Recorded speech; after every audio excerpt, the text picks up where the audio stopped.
بلاول کے کل کے خطاب سے بغاوت کی بو آ رہی تھی۔ عمران خان صاحب اور ملٹری اسٹیبلشمنٹ کے درمیان اب رابطوں کا آغاز ہو رہا ہے۔ السلام علیکم ورحمۃ اللہ۔ عمران خان صاحب اور اسٹیبلشمنٹ کے درمیان کسی درجے میں مذاکرات کا آغاز ہو چکا ہے، اس پر بات کریں گے۔ اس پر آنے سے پہلے یہ کہ پیپلز پارٹی اور اسٹیبلشمنٹ کے درمیان اختلافات کے پیچھے کیا کہانی ہے، اور یہ کہ بلاول بھٹو زرداری اور زرداری صاحب کے درمیان کیا کوئی واقعتاً اختلاف ہے یا ان کی کوئی آپس کی حکمت عملی ہے کہ دونوں باپ بیٹا ایک دوسرے کے مخالف اور مغایر سمت میں چل رہے ہیں۔ پیپلز پارٹی سندھ کے اندر گزشتہ 15 سال سے برسر اقتدار ہے، اور میڈیا رپورٹس کے مطابق اور باقی اداروں کی خبروں کے مطابق پیپلز پارٹی نے وہاں پر ایک ایسا سسٹم رائج کر رکھا ہے کہ پوری بیوروکریسی ان کے ماتحت اور ان کی مرضی اور منشا کے مطابق کام کرتی ہے۔ وہاں پر نہ صرف یہ کہ امن و امان کی صورتحال بہت گھمبیر ہے، وہیں پر قبضہ مافیا کا ایک بہت بڑا سرغنہ اور بہت بڑی یعنی کھیل کھیلا جاتا ہے وہاں پر، اور وہیں پر چوری اور ڈکیتی کی بہت سی وارداتیں بڑھ رہی ہیں۔ تو اس پر جو پیپلز پارٹی نے وہاں اپنا ایک سسٹم رائج کر رکھا ہے، پیپلز پارٹی کا یہ خیال تھا کہ آنے والے الیکشن میں یہی بیوروکریسی کو استعمال کر کے وہ سندھ میں ایک بار پھر حکومت قائم کریں گے، لیکن جی ڈی اے کی جماعتیں اور اس طرح دوسری جو اپوزیشن کی جماعتیں ہیں، انہوں نے اس بات کا اظہار کیا اور اس پریشانی کا اظہار کیا کہ اگر یہ سسٹم رائج رہتا ہے تو پیپلز پارٹی ایک بار پھر سندھ کو یرغمال بنا لے گی۔ چنانچہ جب کیئر ٹیکر گورنمنٹ بننے کا وقت آیا تو زرداری صاحب اور اسٹیبلشمنٹ کے درمیان شدید اختلافات پیدا ہو گئے۔ ہمارے آرمی اسٹیبلشمنٹ اور زرداری صاحب کے درمیان ڈفرینسز جو ہے نا وہ بہت بڑھ گئے ہیں، اور جو ڈفرینسز بنے تھے وہ بنے تھے ان کے جمانی صاحب، جو مبین جمانی صاحب کو وزیر اعلیٰ بنانے پر بنے تھے کہ اسٹیبلشمنٹ چاہتی تھی کہ مبین جمانی صاحب جو ہیں ان کو وزیر اعلیٰ بنایا جائے، لیکن آصف علی زرداری صاحب نہیں مانے تھے۔ انہوں نے کہا نہیں، مقبول باقر صاحب جو ہے نا انہی کو ہم بنائیں گے، اور اس پہ ایک بڑی ایک ٹگ آف وار شروع ہوئی تھی، جو وار اب بڑھتے بڑھتے اوپن ہوگی، پبلک ہوگی۔ پہلے یہ چیز پبلک نہیں تھی، انڈر گراؤنڈ تھی، وہ کہتے ہیں نا مطلب اس میں میڈیا پہ نہیں آئی تھی، خبریں سامنے نہیں آئی تھی، لیکن سٹوری میں نے 2-3 دن پہلے آپ سے شیئر کی تھی، بریک کی تھی کہ ڈفرینسز ہیں، زرداری صاحب یہاں سے چلے گئے ہیں اور ان کو اتنی حد تک تو قبول کر لیا گیا کہ ٹھیک ہے جی وزیر اعلیٰ جی آپ لیں، ہماری مرضی کا لے کر نہ آئیں، لیکن انہوں نے کابینہ نہیں بنانے دی تھی زرداری صاحب کو۔ زرداری صاحب کی مرضی کے لوگ کابینہ میں نہیں تھے، اور زرداری صاحب کو پوائنٹ یہ چلا گیا تھا، ہنٹ چلا گیا تھا کہ چیزیں وہ نہیں رہیں کہ زرداری صاحب کی مرضی اور منشا کے مطابق وہاں پر کیئر ٹیکر گورنمنٹ بنائی جائے، کیونکہ زرداری صاحب کا خیال تھا کہ کیئر ٹیکر گورنمنٹ جب ہماری مرضی کی ہوگی تو پھر اسٹیبلشمنٹ جو بیوروکریسی ہے اس کے اندر اکھاڑ پچھاڑ نہیں ہوگی اور ہمارا وہ سسٹم جاری رہے گا، اور اس سے ہم آنے والے الیکشن کو جیت سکیں گے۔ سو پیپلز پارٹی اور اسٹیبلشمنٹ کے درمیان اس وقت جو اختلافات پیدا ہوئے وہ محض اس کے گورنمنٹ میں زرداری صاحب کی مرضی کا حصہ نہ ملنے کی وجہ سے، ورنہ زرداری صاحب کی جو اپنی سیاست ہے اس میں ہمیشہ وہ وکٹ کے دونوں طرف کھیلتے رہے، اسٹیبلشمنٹ کو بھی خوش کیا، اور مفاہمتی سیاست کے نام پر وہ عوام کے اندر بھی اپنے آپ کو سرخرو کرتے رہے۔ البتہ اگر دیکھا جائے تو اس سے پہلے جب نواز شریف صاحب کی حکومت کو گرانے کا وقت آیا تو باپ پارٹی کی تشکیل میں زرداری صاحب کا بڑا کردار رہا۔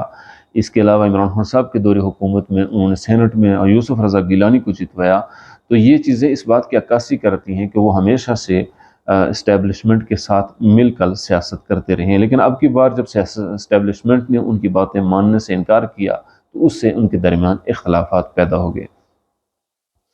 البتہ زرداری صاحب اور ان کے بیٹے بلاول بھٹو زرداری کے درمیان اختلافات کی بھی خبریں آ رہی ہیں، البتہ اس پر مختلف لوگوں کی یہ رائے ہے کہ یہ ان کی اسٹریٹجی ہے، ان کی حکمت عملی ہے کہ ایک باپ کچھ کر رہا ہے اور بیٹا کچھ کر رہا ہے، یعنی دونوں طرف سے ایک مزاحمتی سیاست کی بات کر رہا ہے اور دوسرا مفاہمتی سیاست کی، تو دونوں گیم کر رہے ہیں۔ ایک حافظ حسین احمد صاحب جو سابق سینیٹر رہے ہیں، ان کے بقول زرداری صاحب کا بیان ان کو یعنی اسٹیبلشمنٹ کو خوش کرنے کے لیے ہے، جبکہ بلاول کا بیان عوام کو متاثر کرنے کے لیے ہے۔ البتہ بلاول بھٹو نے جس طرح کی گزشتہ دنوں سے وہ مسلسل اس پر بات کر رہے ہیں کہ وہ 90 دن کے اندر ان کو الیکشن یعنی چاہیے ہیں اور 90 دن کے اندر الیکشن ہونے چاہیے، بلکہ ایک جگہ انہوں نے کہا کہ کیئر ٹیکر نہ بنے، کیئر ٹیکر بنے، چیئر ٹیکر نہ بنے۔ حکومت ہے اس وقت نگران حکومت، جس کو کہ آج بلاول صاحب نے کہا ہے کہ وہ کیئر ٹیکر بنے، چیئر ٹیکر نہ بنے۔ تو اس نگران حکومت پر بھی انہوں نے بھرپور جو وہ تنقید کی ہے۔ تو اس اور پھر ساتھ ساتھ یہ بھی کہ بلاول بھٹو زرداری صاحب نے یہ بھی کہا ہے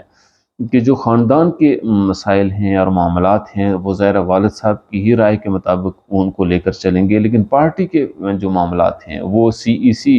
یعنی سینٹرل ایگزیکٹو کمیٹی کے فیصلوں کے مطابق پارٹی کو چلائیں گے۔ تو اس سے بہت سے مبصرین کا یہ بھی کہنا ہے کہ کہیں ان کے درمیان اختلافات تو نہیں ہیں کہ زرداری صاحب کسی اور لائن پر چل رہے ہیں اور بلاول بھٹو کسی اور لائن پر۔ یہاں یہ بھی کہا جاتا ہے کہ بلاول بھٹو کا یہ خیال ہے کہ عمران خان صاحب کے جیل میں جانے کی وجہ سے ان کی پاپولیرٹی میں اور زیادہ اضافہ ہوا ہے، ان کا ووٹر ان کے ساتھ انٹیکٹ ہے، اور ان کی جماعت کے جو رکن ہیں، جو ووٹر سپورٹر ہیں، وہ ان کے ساتھ جڑے ہوئے ہیں۔ ان کی جیل کے اندر جانے کی وجہ سے ان کی پاپولیرٹی میں مزید اضافہ ہوا ہے۔ سو بلاول بھٹو کا یہ خیال ہے بہت سے مبصرین کے مطابق کہ اس طرح کی مزاحمتی سیاست اپنانے سے، یہ ان کو بھی پتہ ہے کہ 90 ڈیز کے اندر الیکشن نہیں ہوں گے، چونکہ جب مردم شماری کی اپروول کی بات ہو رہی تھی اس وقت بھی پیپلز پارٹی کو یہ پتہ تھا کہ یہ 90 ڈیز کے اندر الیکشن نہیں ہو سکتے۔ پھر اب جب وہ ساری چیزیں طے ہو چکی ہیں جس میں پیپلز پارٹی شامل تھی، تو اب اس کے بعد ان کو کیسے خیال آیا کہ 90 ڈیز کے اندر الیکشن ہوں گے۔ لیکن بلاول بھٹو زرداری یہ سمجھتے ہیں کہ اب مفاہمتی سیاست کا وقت نہیں ہے،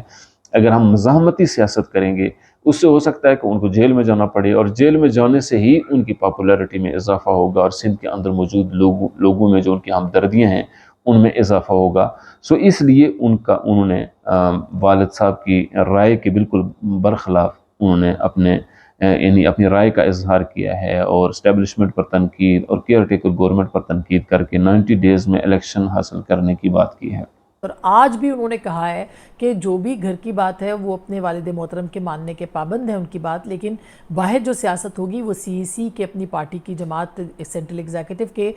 جو ہے وہ اس کے ماننے کے حوالے سے ہے۔ تو ایسے لگتا ہے کہ بلاول بھٹو صاحب جو ہیں وہ اپنے والد صاحب سے یا تو جو ہے وہ بغاوت کر چکے ہیں اور اپنی پارٹی کے جو سینٹرل ایگزیکٹو کے فیصلے ہیں ان کے پابند ہیں، یا پھر یہ ہے کہ یہ اسٹریٹجی ہے۔ دوسری طرف اگر دیکھا جائے عمران خان صاحب اور اسٹیبلشمنٹ کے درمیان جو خلیج تھی اور جو فاصلے تھے ان میں کمی کی امکانات روشن ہو رہے ہیں، اور دیکھا جائے کہ DGC جو ہیں فیصل نصیر صاحب، ان کے حوالے سے اگرچہ پی ٹی آئی کی رائے انتہائی جارحانہ رہی اور DGC کے معاملات کو عمران خان صاحب نے بھی بہت گفتگو کی اس پر اور تنقید بھی کی، لیکن DGISI ندیم انجم صاحب کے حوالے سے یہ خبر ہے کہ ان کا یہ کہنا ہے اور ان کا یہ موقف ہے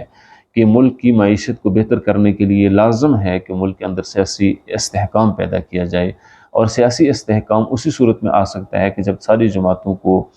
لیول پلینگ فیلڈ مہیا کی جائے گی۔ سو اس سلسلے میں انہوں نے محمد علی درانی صاحب کے ذریعے سے، جو اسٹیبلشمنٹ کے ہمیشہ خاص آدمی رہے ہیں، ان کے ذریعے سے صدر عارف علوی جو گزشتہ دنوں ان کی ملاقات بھی ہوئی ہے، عمران خان صاحب کے ساتھ رابطے بڑھانے اور مذاکرات کرنے کا آغاز کیا ہے۔ اب یہ مذاکرات کس حد تک جاتے ہیں، اور کیا عمران خان صاحب جو ہمیشہ سے مذاکرات بالخصوص یعنی اسٹیبلشمنٹ کے ساتھ، اگرچہ ان کا دعویٰ تو یہی رہا ہے کہ مذاکرات ہونے چاہیے، لیکن کسی زمانے میں عمران خان صاحب کسی بھی طور پر مذاکرات کرنے کو جھکنے کے مترادف سمجھتے تھے،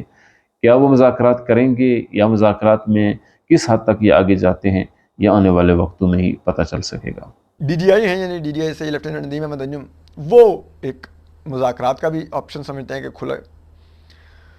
تو اس کے لیے اب جو شخصیت آگے بڑھی ہیں وہ ہیں محمد علی درانی، جو جنرل مشرف کے دور میں کاف لیگ کے حکومت کے وزیر اطلاعات تھے، اور آپ کو پتہ ہے یہ ملٹری اسٹیبلشمنٹ کے بہت قریب ہیں، بڑے ٹرسٹ وردی ہیں۔ یہ کبھی جنوبی صوبہ پنجاب کا کبھی بنا کے لے کے پھر رہے ہوتے ہیں، کبھی بہاولپور صوبہ لے کے پھر رہے ہوتے ہیں، کیونکہ بہاولپور سے ان کا تعلق ہے۔ تو اس طرح کی تحریکیں یہ چلاتے رہتے ہیں جن کی وجہ سے کوئی ویلیو نہیں ہوتی، لیکن چلو زندہ رہنے کے لیے، بیانات دینے کے لیے زندہ رہتے ہیں۔ تو اب ان کو بھیجا گیا ہے، انہوں نے